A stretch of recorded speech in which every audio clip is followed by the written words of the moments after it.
दायो जोङो दादगारिनि सोनाबहा थाथारनाय थुरिबारि गामिनि सिङाव थानाय टक्री बस्ती होननाय जायगायाव जोङो नुफेरैलाय नायनो फैदों।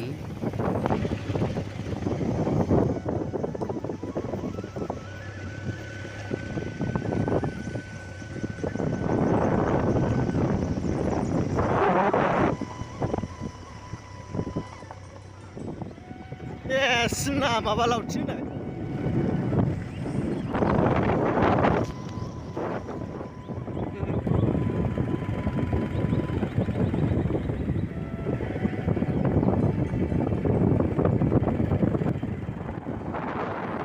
गारिखौ जों स्पिडाव सालायथारदों। नंगौ ओरै बारबाथाय भुटान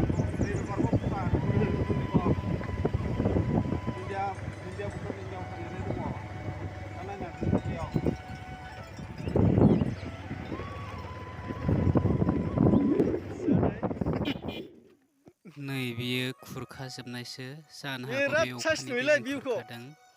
आरो बै गाहायथाराव थाङोबानो मोनसे दै मोनोनो जाय भुटाननिफ्राय बोहैबोनाय।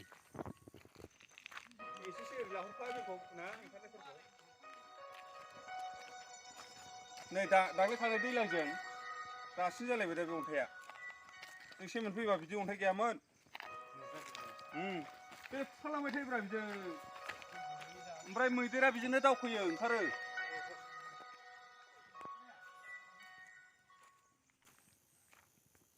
नै जायगाया जोबोद फैलाव आरो जोबोद समायना गोजान गोजानसिम सोमखोर बिफां लाइफां अरनबारि।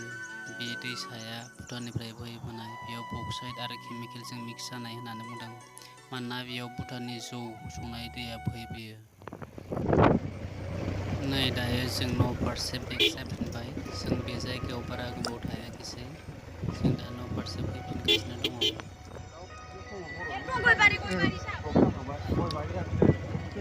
गयबारि जायगाया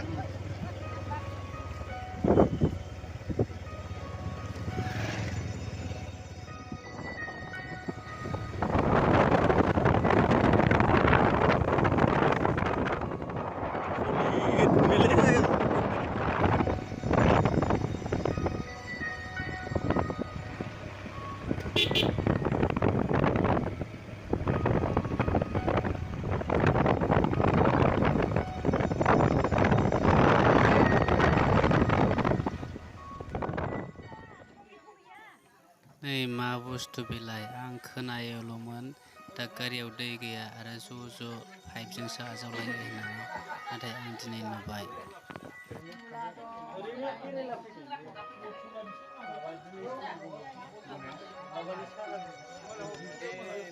दायो जोङो इन्डियाथिं खोलाहा फैग्रा